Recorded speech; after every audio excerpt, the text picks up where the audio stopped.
trata de un paciente varón de 19 años de raza negra procedente de Cali con antecedentes patológicos relevantes, un cuadro pseudogripal hace 2 semanas antes del cuadro y que se solucionó espontáneamente. Niega cirugía, reacciones adversas, medicamentosas y consumo de sustancias tóxicas. El paciente menciona que 15 días antes de la consulta presentó disminución de la agudeza visual en ojo izquierdo de instauración insidiosa.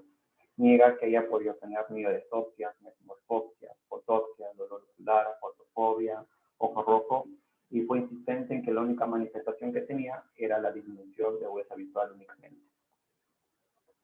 Al examen se encuentra una agudeza visual en el ojo derecho de 20/20 y en el ojo izquierdo una agudeza visual de 20/400 que mejora con pinhole a 20/100. La presión intraocular en 2 de ambos ojos y en la biomicroscopía se encuentra en segmento anterior sin alteraciones en el ojo derecho y tampoco hay células en el vidrio anterior. En el ojo izquierdo no se encuentran alteraciones en el segmento anterior, pero sí se encuentra celularidad, una cruz en vidrio anterior, que nos hace pensar de que puede haber una etiología inflamatoria. En el fondo de ojo, en el ojo derecho se ve un disco rosado bien definido, redondo, excavado en 0,5, con vasos acodados y con una mácula normal, con un brillo macular normal. En el ojo izquierdo,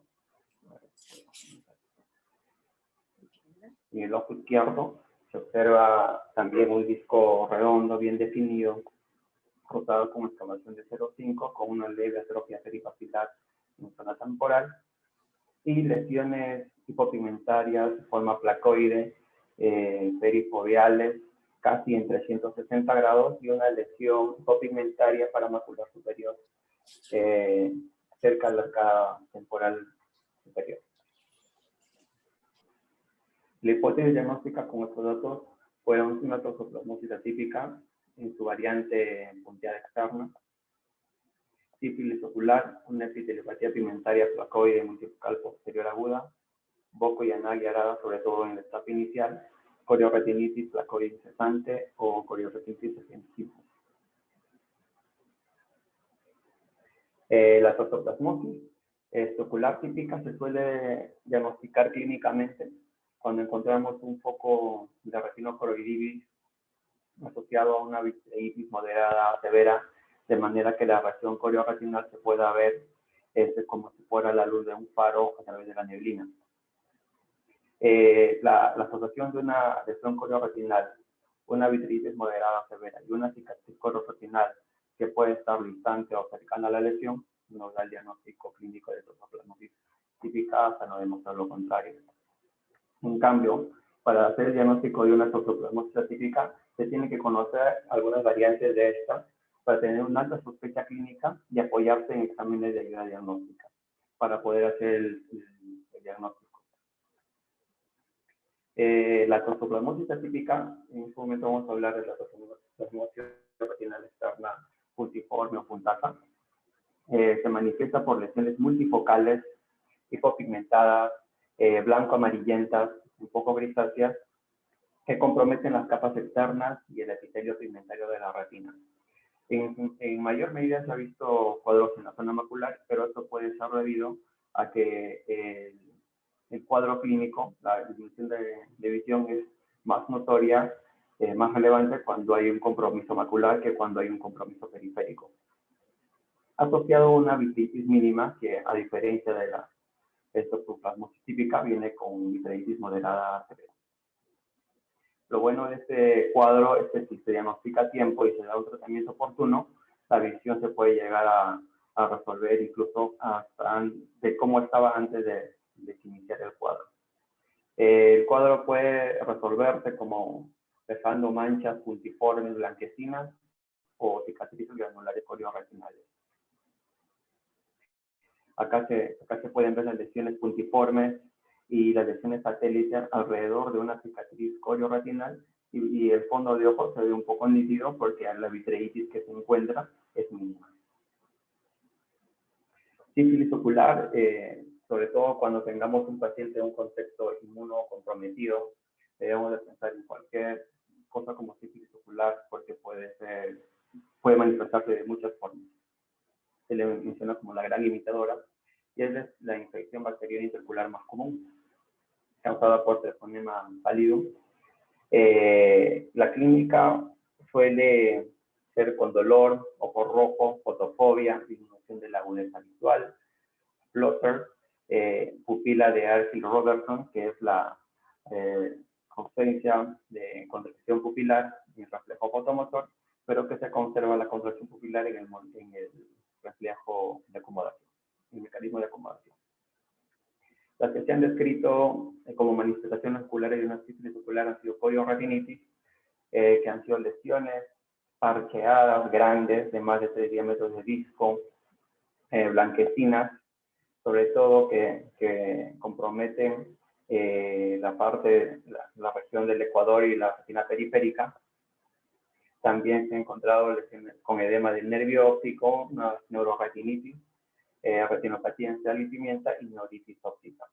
El diagnóstico, cuando tenemos un cuadro inflamatorio intraocular, en pacientes inmunocomprometidos, deberíamos ver siempre ser hecho con BDRL, sobre todo con una prueba treponémica.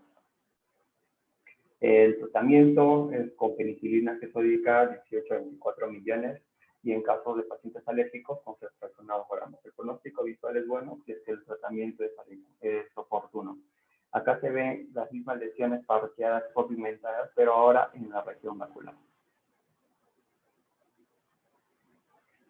El AMPI también se postula como un diagnóstico diferencial. Fue descrito por primera vez en 1968 por el Dr. Gass. Las lesiones en fondo de ojo suelen ser placoides, múltiples, bilaterales, asimétricas entre un ojo y otro, color cremosas, que son gráfiles y tienen la apariencia de estar interconectadas entre sí. El compromiso es del polo posterior y se va extendiendo hacia el ecuador. Causa probable de este evento es que haya cambios sistémicos coriocapilares que puedan generar lesiones corioretinales. La población más afectada es la población joven y es igual en varones y en mujeres. Tiene un curso autolimitado con recuperación visual buena y la clínica con la que se presenta este cuadro es con fotopsia, escotoma paracentral, visión borrosa y al igual que el cuadro clínico presentado, suelen tener un cuadro subgripal de 2 semanas o un mes antes de las lesiones retinales y puede estar asociado a alguna cepa de adenovirus o coxsackie-virus. Está asociado también a enfermedades bacterianas como Lyme o infecciones por estreptococo A y vacunaciones por hepatitis B, rubiola o parotiditis. También se ven las lesiones en placa hipopigmentadas que rodean la mácula y que se van extendiendo y que dan la apariencia de estar conectadas.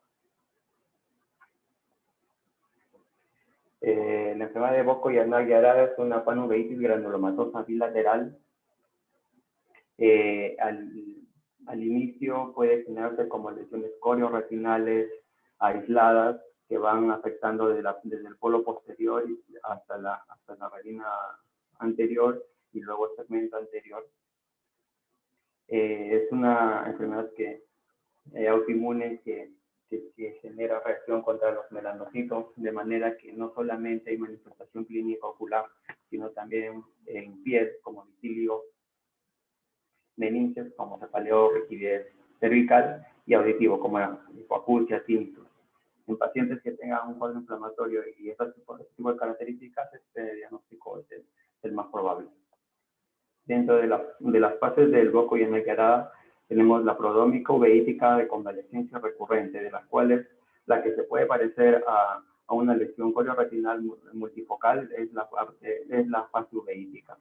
El manejo se hace con antiinflamatorios del esteroideo y en casos refractarios con inmunomoduladores. Acá se observa también las lesiones típicas que parecen puntiformes y en algunas regiones en forma de placa. La corioretinitis flacoide incesante, o también llamada corioretinitis spinosa o coriopatía geográfica, suele ser una afección bilateral, progresiva, recurrente. A pesar de que es bilateral, los pacientes llegan a consulta por afección, por sintomatologías de un ojo, y al examen se encuentran las lesiones retinales en ambos ojos.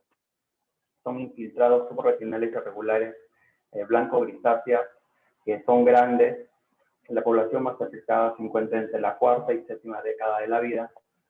La etiología no se conoce aún, pero se presume que puede ser autoinmune o infecciosas relacionadas a infecciones con adenovirus.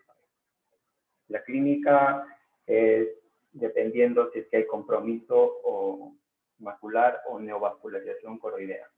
Si es que la hay, la manifestación principal es visión borrosa súbita, escotoma y metamorfosia. Pero si no hay compromiso macular o neovascularización coroidea, las lesiones más llamativas son las fotopsias y las manifestaciones más llamativas son las fotopsias y visión borrosa. La resolución es espontánea en 6 a 8 semanas y el tratamiento es a base de antiinflamatorios, inmunomoduladores y en caso de neovascularización corioretinal con anti-VEGF. Se pidió al paciente algunos exámenes de imágenes y tanto de laboratorio. En imágenes se pidió un CT macular del ojo izquierdo y angiografía fluorescente de ambos ojos. En laboratorio, serología para toxoplasmosis, BDRL, FDA, BS, pruebas toponímicas, no toponímicas y PCR, las cuales salieron la serología para toxoplasmosis, un IgG positivo a 200 unidades por microlitro, y las pruebas treponímicas y no treponímicas salieron negativos, y el PCR no había sensibilidad a los de tuberculosis. En el fondo de ojo nos muestra la foto libre de rojo las lesiones hipofluorescentes alrededor de la zona foviolar. No se ven lesiones adicionales y da la impresión de que hay compromiso casi en 360 grados perifoveales, incluso compromiso de la región central.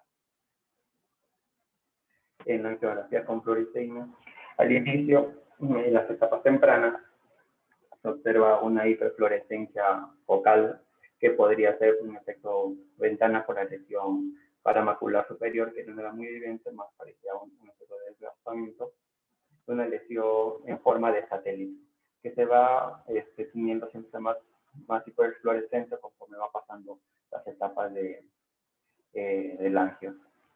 Hay que mostrar acá que hay una región hipofluorescente en la región foviolar, sobre todo en la región superior, que podría ser de bloqueo y que posteriormente va a ir extendiéndose. La tinción de las regiones paramaculares superiores se hace más intensa y empieza a haber una tinción de la región parafoveal superior con aumento de la intensidad conforme va pasando estas fases. Acá tenemos ya la fase tardía con tinción de las lesiones que al inicio lucían hipofluorescentes, y ya en la fase tardía persiste todavía las lesiones hiperfluorescentes, la tinción hiperfluorescente. Acá tenemos en la etapa temprana del angio, donde se muestra la lesión hipofluorescente en la región perifoveal, que después se hace hiperfluorescente. Probablemente esto se deba a que este efecto se haga de bloqueo por una lesión encontrada en la retina externa o en el FR, que posteriormente llega a teñirse en las fases tardías.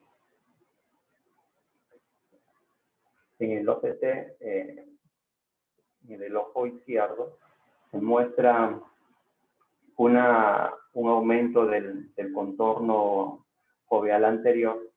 No se visualiza en estos lesiones puntiformes que nos sugieran vitreitis, pero sí una atenuación, un adelgazamiento marcado de la capa de fotorreceptores, de la capa nuclear externa, y una lesión hiperfluorescente foveal. Eso es en el corte central. En la imagen de abajo se observa una marcada deformación del perfil foveal anterior con atrofia o con pérdida de la segmentación de las capas retinales internas, además de una pérdida o atenuación de la capa elizoide, de la membrana luminal externa y el epitelio pigmentario de la retina, con una discreta sombra acústica posterior secundario a esa lesión. Además hay una elevación del EPR y una disminución o atenuación marcada de la capa de fotorreceptores. En este CT también se muestra lo distinto en esta toma, es que ya se pueden llegar a ver unos puntos hiperreflectivos en la región preretinal, además de un discreto desprendimiento de vidrio posterior. Además, se nota aún más la disminución marcada de la región foveolar, de un adelgazamiento notorio de las capas foveolares y un engrosamiento de la coroidea, que en las tomas anteriores no se llegaba a ver. Aquí, en esta toma ya se ve la lesión hiperreflectiva que compromete desde la capa plexiforme externa hasta la nuclear externa con pérdida de esas capas. No se observa acá, a veces, o hay una atenuación de la capa externa, de la elizoide, y completamente acá no se observa bien que haya capa hiporreflectiva que nos llega a pensar de la capa nuclear externa. En esta lesión se observa un engrosamiento, en esta foto se observa un engrosamiento de la hialoide que está inmediatamente cercana a la mácula, que podría ser secundario al cuadro inflamatorio. Además del adelgazamiento que ya se mencionó, se encuentra un poco de la retinitis. Hay un engrosamiento retinal con pérdida del paralelismo de las capas retinales y una ligera sombra acústica posterior. Además de eso, se observa que hay elevaciones del epitelio pigmentario de la retina de forma irregular y la coroides, bueno, no se llega a ver muy bien, pero se ve que hay vasodilatados, está inflamado. El diagnóstico se hizo con toxoplasmosis retinal externa punctata. El tratamiento se realizó con trimethoprim y sulfamethoxazol, 800-400 miligramos, una tableta cada 2 horas por 6 semanas, y acitromicina 50 miligramos, una tableta cada 2 horas por 2 semanas. Al control, al final del tratamiento, se encuentra el paciente con una agudeza visual de 20/20 en el ojo derecho, no hay variación. En el ojo izquierdo, que había una agudeza visual de 20/400, ahora ya mejora a 20/60, y con Pinhole mejora a 20/40, de 20/100 a 20/40.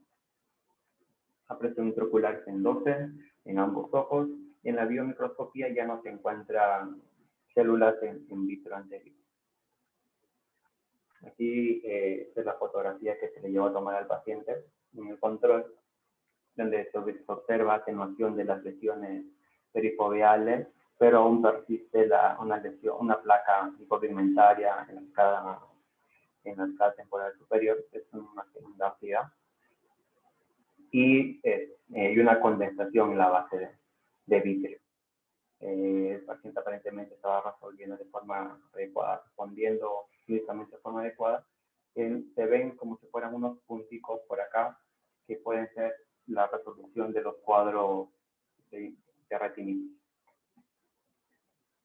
Dentro de las toxoplasmosis atípicas, como se mencionó antes, para pensar en una toxoplasmosis atípica hay que tener en cuenta las lesiones más relevantes de presentación de una toxoplasmosis atípica, para que lo podamos correlacionar de acuerdo al contexto clínico del paciente, que podría estar inmunosuprimida, por ejemplo, o un cuadro diagnóstico difícil, o un cuadro clínico diagnóstico difícil.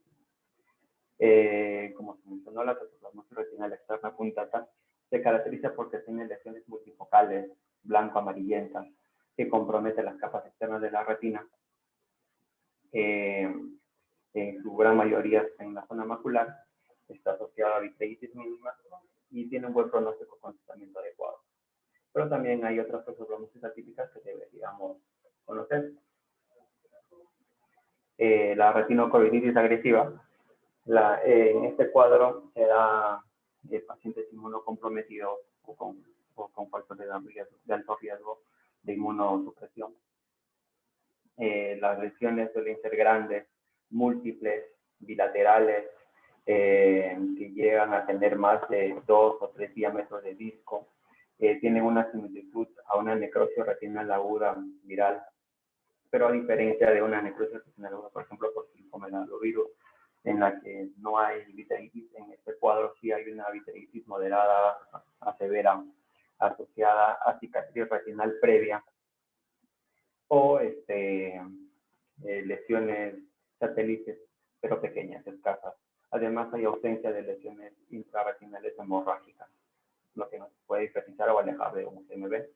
De todas maneras, siempre hay que estudiar para además casos de corioretinitis en cuadros de pacientes con HIV o inmunosupresión. Se puede complicar con un desprendimiento de retina seroso, que puede solamente comprometer el segmento de la lesión adyacente o un desprendimiento de retina seroso masivo completo, un cuadro cuadrante. Ha habido casos en los pacientes en los que se ha presentado este cuadro de necrosis retinal reactiva, de corioretinitis agresiva, sin cicatriz previa. La adquisición de este cuadro es por una extinción de toxoplasma ya extraocular. El paciente probablemente ya tenga toxoplasmosis cerebral, etc. De manera que un estudio que se publicó acá, ¿verdad? Bueno, un tercio de los pacientes que tenían toxoplasmosis ocular llegaban a tener algún cuadro de toxoplasmosis intracraneal por esa afectación. Por la gravedad del asunto, el pronóstico visual es malo, a pesar del tratamiento oportuno. Acá se observan ya lesiones en forma de placa en el polo posterior, asociados a una vitreitis marcada, que hace difícil la visualización de las estructuras del polo posterior. En la neuroretinitis, la forma clásica de presentación es con edema macular y una estrella, edema discópico y una estrella macular. En caso de toxoplasmosis, hay cuadros de desprendimiento seroso peripapilar o macular, incluso antes de que exista la presentación de una estrella macular. Se ha descrito que es de 2 a 4 semanas antes de la presentación de la estrella macular. Se caracteriza por una pérdida visual brusca y profunda. Hay una vitreitis moderada a severa.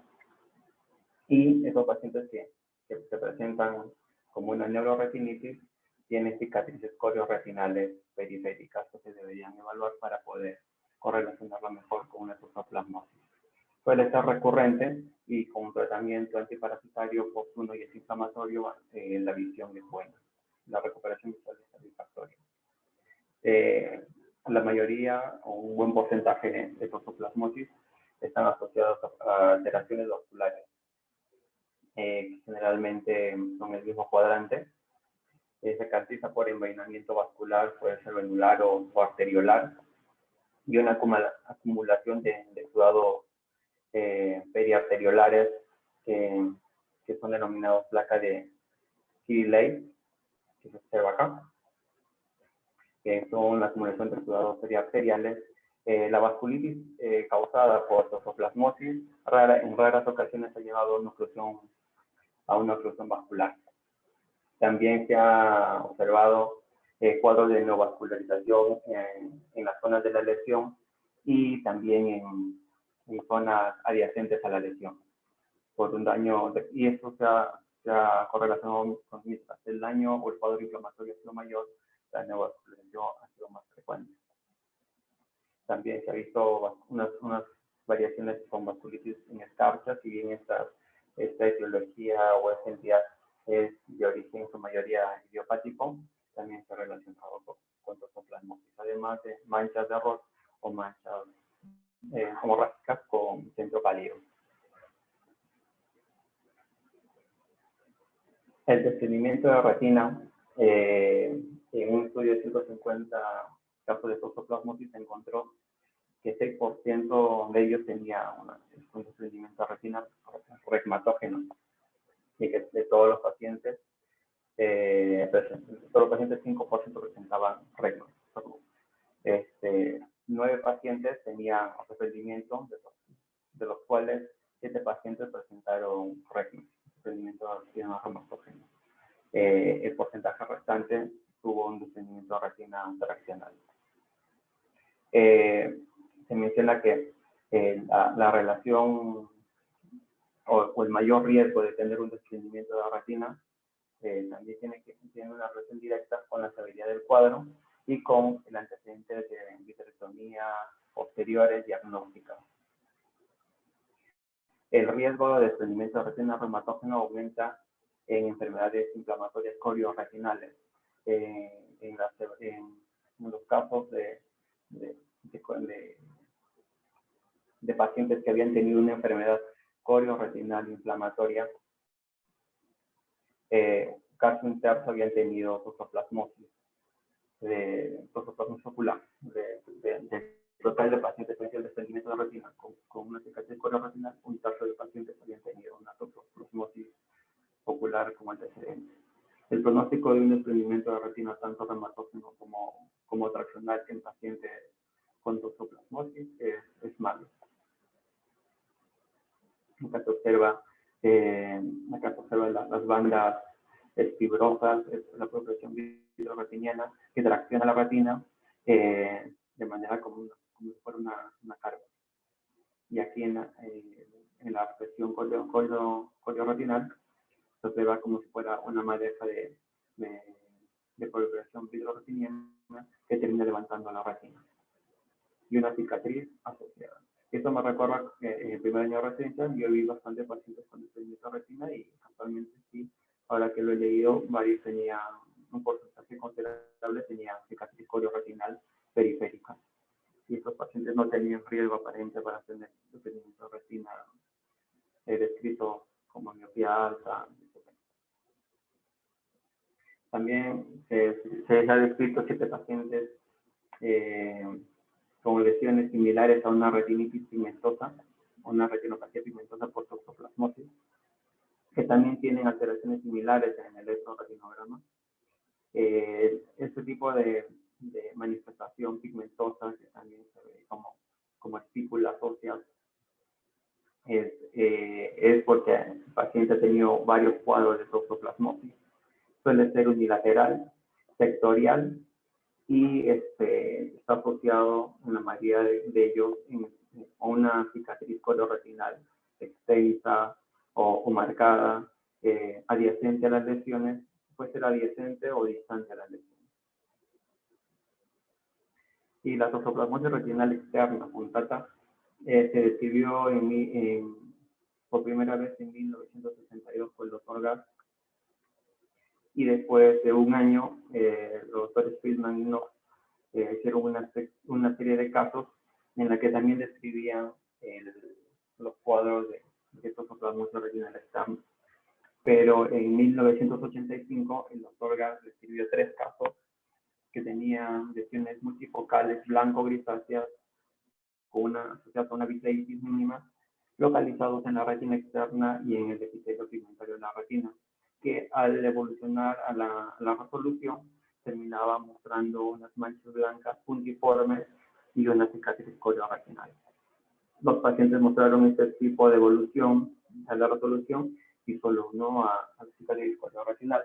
Las manchas blancas puntiformes no le encontraban explicación, pero se podía sugerir que eran colecciones quísticas de toxoplasma, porque se formaban mientras se resolvía el cuadro y se hacían puntos blancos.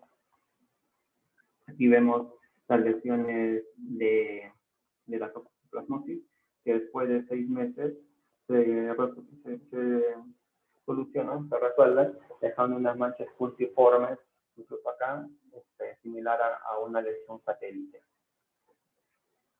En cambio, en esta lesión corioretinal se observa la resolución, no hay manchas pequeñas puntiformes blanquecinas, sino una cicatriz corioretinal.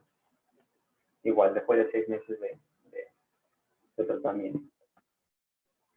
Ahora, la localización por la cual se intuye que es en el EPR, en el epitelio pigmentario de retina o en la retina externa, es debido a que en el estudio de angiofluorescenografía se observa lesiones hipofluorescentes que se presume que son de bloqueo en etapa temprana y que posteriormente van tiñendo en etapa tardía, cual no es una lesión y además no hay alteraciones de la vasculatura retinal, no es una lesión coroidea y tampoco una lesión superficial, y de esta manera es que decidieron ponerle o darle la ubicación a la lesión entre la retina externa y el epitelio pigmentario de la retina.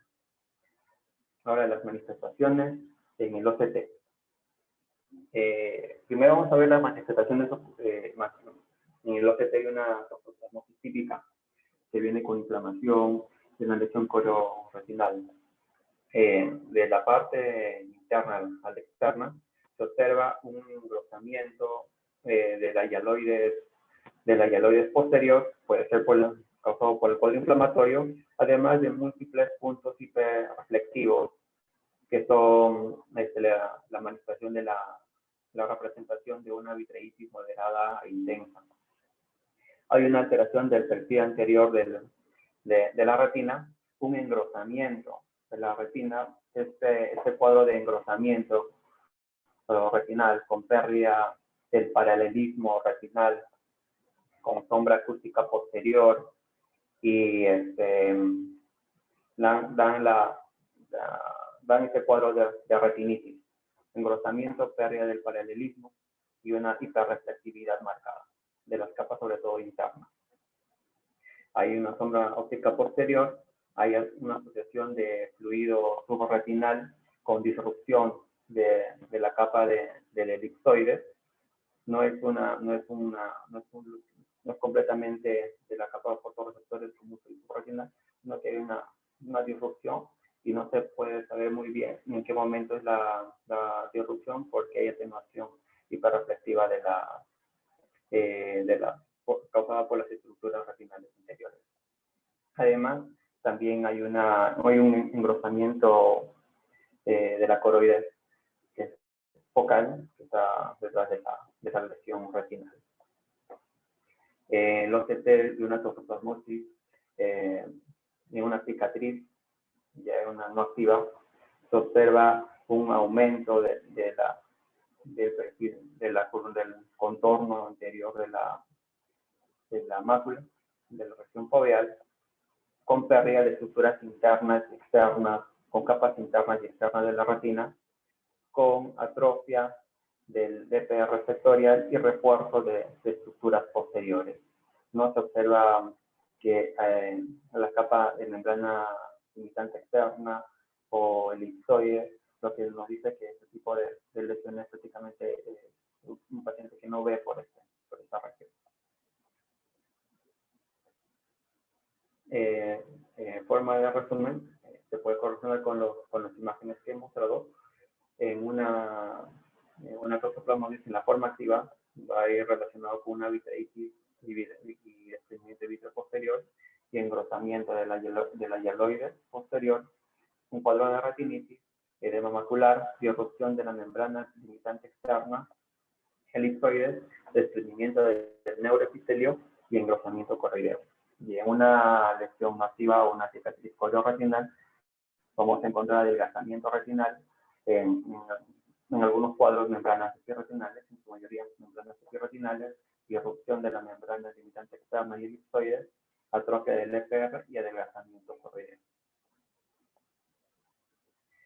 se han descrito algunos casos de toxoplasmosis retinal externa punteada con OCT. No hay un patrón definido, pero lo que se ha encontrado es que en estos casos hay una marcada colección de fluido subretinal que está en el techo.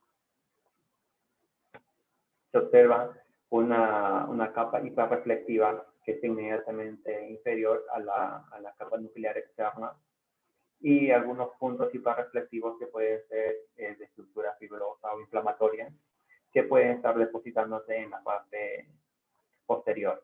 En este artículo mencionan que, si bien parece que esta línea de baja reflectividad puede ser correlacionada con la membrana limitante externa, al parecer no es, porque en la capa elipsoide hay una disrupción, y esta capa hiporreflectiva o de baja reflectividad está causado por el depósito de material inflamatorio. Aún no se tiene claro qué cosa puede ser eso.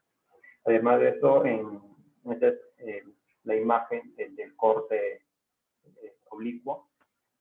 Eso se ve en la fobia, en la zona foveal. En la parte más distal, en el borde, se observa que hay un cuadro de retinitis, hay un engrosamiento retinal tenue, pérdida del paralelismo de las capas internas de la retina. Hay una imagen que puede ser sugerente de un desprendimiento o una ruptura del epitelio pigmentario de la retina con una sombra acústica posterior y una atenuación de la membrana limitante externa y de la elipsoide.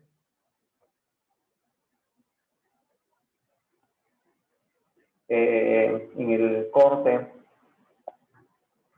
superior a la fovea se encuentra ya en la zona de lesión de la retinitis. Se observa igual una lesión característica de retinitis, pero lo que no se ha visto, a diferencia o menos intenso que en la toxoplasmosis típica, es la creación de un tabique denso entre el fluido subretinal y el fluido que está debajo de la capa de fotorreceptores de la nuclear externa, con material hiperreflectivo, al igual que la toxoplasmosis típica. Este tabicado se da en la zona elipsoide, en la zona de conexión de los segmentos internos y externos. Además de que hay puntos hiperreflectivos en la colección subretinal, y el foco temporal de la retinitis probablemente sea la causa de todo esto. O sea, acá no es la disrupción, sino es en la zona adyacente a la lesión retinal. En el corte ya de la cicatriz que se encuentra en la arcadia temporal, ya se observa un engrosamiento irregular del EPR, el epitelio pigmentario de la retina, en zonas donde hay elevación del desprendimiento, y hay zonas de atrofia del EPR.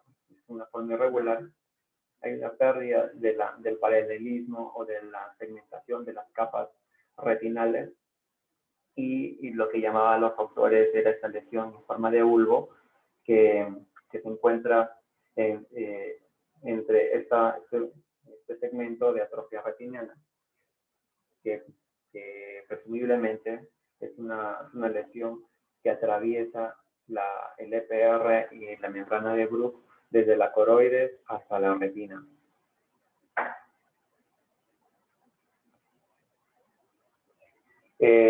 Tres meses después del cuadro inflamatorio, en la parte superior se observa que hay una hialoide anterior engrosada, hay aumento de la reflectividad de la cara anterior macular, y no se ha reconstituido el paralelismo macular.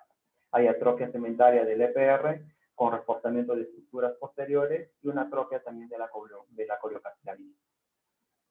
En cambio, en la zona foveal, en la zona macular, Ya se observa que hay una reconstitución de las estructuras internas de hay una buena segmentación de las capas retinales, la capa nuclear externa está indemne. En la región parafoveal hay una pequeña atenuación de la capa elipsoide y la membrana limitante, y en este segmento no se observa capa nuclear externa, no hay núcleos de fotorreceptores. Y también hay una atrofia del EPR con un refuerzo de estructura posterior. Y ya no se ve un engrosamiento marcado de la coroidea. Por esta razón es que estos pacientes que pueden venir con lesiones puntiformes paramaculares pueden tener un buen pronóstico visual, a diferencia de la fotoplasmosis típica, en la que se ve un deterioro total de las capas, un adelgazamiento tanto de capas internas y externas de la retina.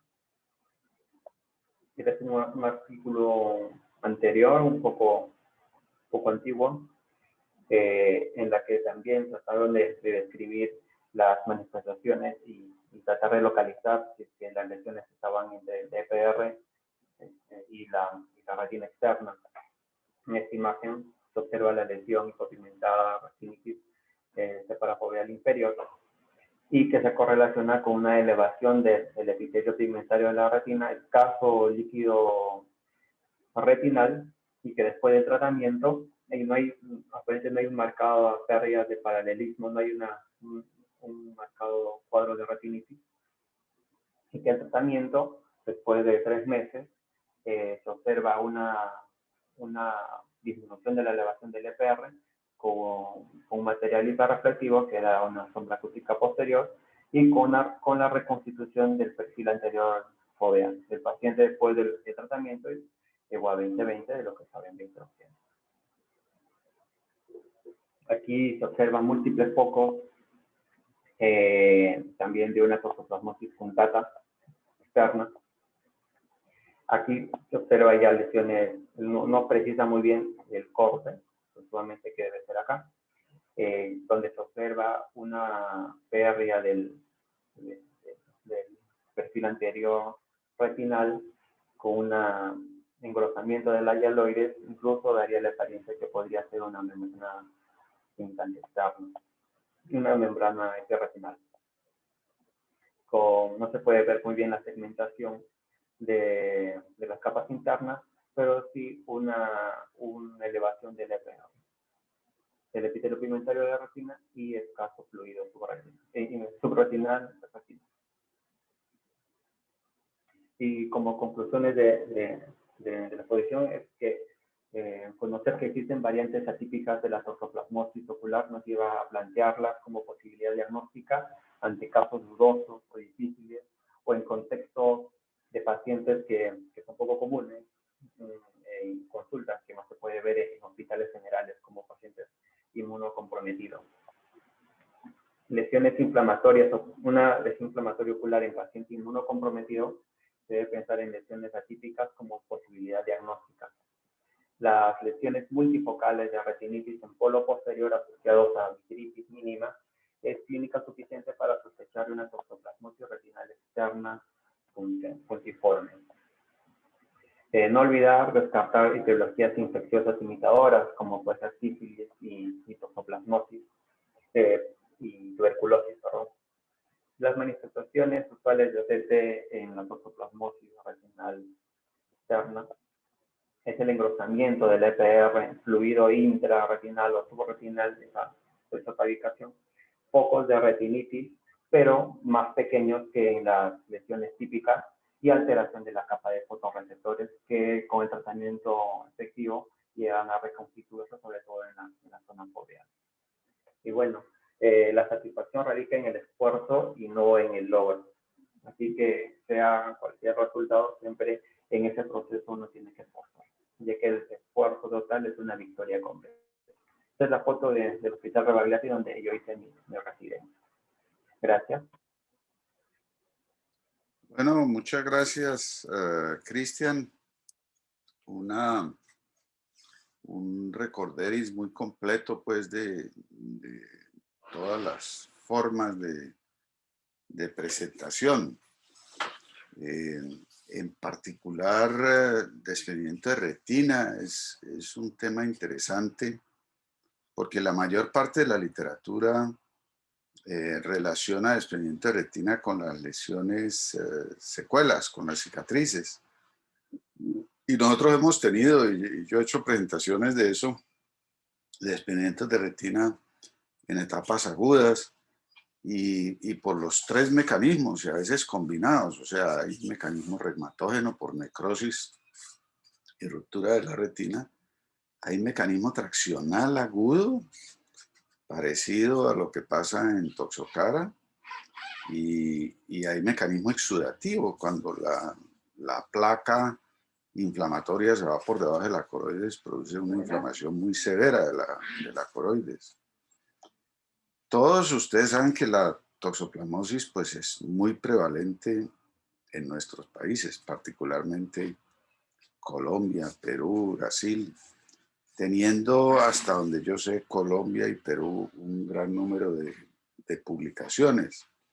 Sabemos también que la cepa, la variante de toxo nuestra, pues es muy distinta y es mucho más agresiva. Y eso plantea el interés de hacer un estudio en el que se muestre el daño que hace la toxoplasmosis, porque hay muchos estudios de prevalencia, y si ustedes buscan a la doctora Alejandra de la Torre, pues van a encontrar estudios hechos en Colombia muy buenos. Hay estudios de cero prevalencia que muestran hasta el 70% de seropositividad en Colombia. Hay estudios de búsqueda de toxoplasmosis en las distintas fuentes, en el agua, en la carne de pollo, en ensaladas, con muy buena positividad. Entonces, basado en lo que hay ya y en lo que hemos hecho en Latinoamérica, yo creo que uno de los estudios que no está bien claro es la severidad del daño, de los daños que vemos aquí. Y yo creo que por eso no nos paran muchas bolas. O sea, todos estos estudios son muy buenos, muy interesantes, pero las autoridades de salud pasan estas publicaciones a un segundo plano como que no fueran muy importantes. Bueno, eso es una cosita que le da de vez en cuando a los ojitos, y como la literatura mundial minimiza los efectos de la toxoplasmosis ocular porque son otras cepas y otros problemas, yo creo que no hay buena evidencia que demuestre la severidad del daño de la toxoplasmosis, en particular en Colombia. O sea, que se pierden muchos ojos, que se afecta mucha visión. O el daño social, o sea, cuánto tiempo de incapacidad, cuánta plata cuesta tratar todo este mundo de pacientes.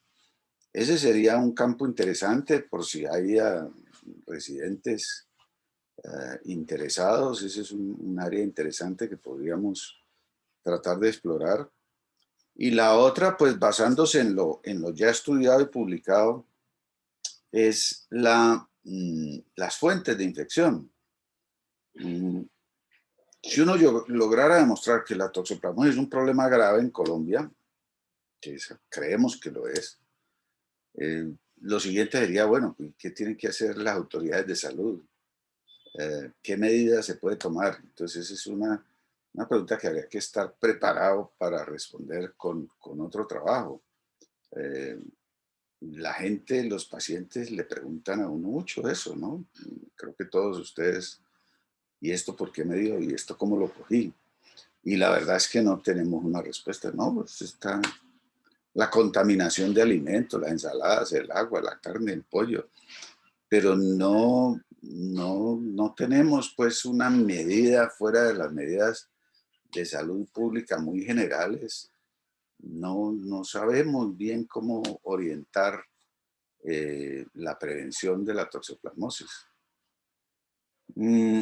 Lo otro, pues, que sí necesitamos es otro tema que necesitamos resolver, es lo del PCR, pues, porque esa es una de las grandes limitaciones de nosotros para publicar. Tenemos mucho toxo, tenemos muchos tratamientos, pero no tenemos PCR. Entonces, mientras uno no tenga PCR rutinario en la mayoría de los casos, primero no puede diferenciar lo que ha mencionado Cristian, que a veces hay diagnósticos diferenciales difíciles o presentaciones muy atípicas en donde uno sí termina creyendo que es toxo, pero no tiene certeza diagnóstica. Y segundo, pues prácticamente nada es publicable si uno no tiene la prueba de que lo que está mostrando es toxoplasma. Muy bien, entonces, Cristian, muchas gracias. Si hay algún otro comentario o pregunta.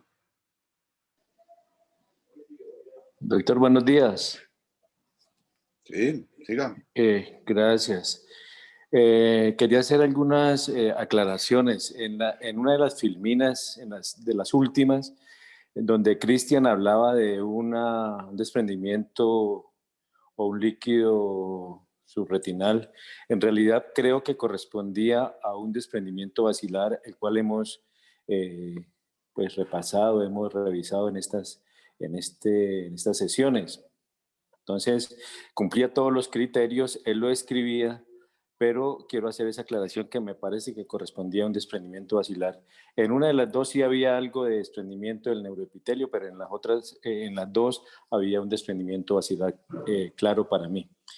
Segundo, en estos casos atípicos de toxoplasmosis es importante, sobre todo, los exámenes con los cuales vamos a estudiar el caso. Importante siempre pensar en HIV y en enfermedades que comprometen la inmunidad. Hoy por hoy eso es fundamental pensarlo. Inclusive los expertos dicen que hay que pensarlo y pedirlo en los niños, sea cual sea su edad, hay que pedirles una prueba a este respecto. Lo importante también, ya lo decía Cristian, las pruebas no treponémicos y treponémicas en cuanto a la sífilis. Siempre descartar porque esta es una enfermedad simuladora y que puede estar presente en estas patologías y en estos cuadros clínicos. Recordar siempre que la toxoplasmosis típica nos da en el polo posterior, pero hay también formas atípicas que nos dan en la parte periférica. Y ahí es donde los expertos, inclusive el doctor Couto y su grupo en Argentina, hablan que siempre revisar la periferia porque nos puede dar mucha información al respecto de esas pequeñas lesiones retinales blanquecinas inflamatorias y que característicamente tendríamos que buscar algo de pigmentación que nos daría la diferencia con otras patologías. Eso es lo que orienta el doctor Castro y su grupo, el doctor Couto y su grupo. Importante saber que cuando hay enfermedades debilitantes, siempre el cuadro se puede perder. Ya lo decía Cristian, cómo lo hacía un símil con una posible compromiso con citomegalovirus. Entonces, los expertos dicen, cuando tengamos la duda en estos cuadros atípicos de si es una retinitis por virus o es una toxoplasmosis, pues vámonos por la más fácil, tratemos las dos cosas y en el proceso descartemos y ya orientemos el tratamiento bien, pero siempre pensar en estos cuadros atípicos en procesos virales para no perder el tiempo. Estos cuadros, cuando se piensa que son cuadros relacionados con sífilis, por ejemplo, haciendo esta referencia, siempre pensar que son cuadros que comprometen el neurosensorio, el cerebro. En este caso, importante la resonancia magnética nuclear y pensar que este es un estadio 3 que compromete, como ya lo decía, la parte del sistema nervioso central. Eso es lo que tenía para decirles. Muchas gracias. Muy bien, ¿algún otro comentario, opinión, pregunta?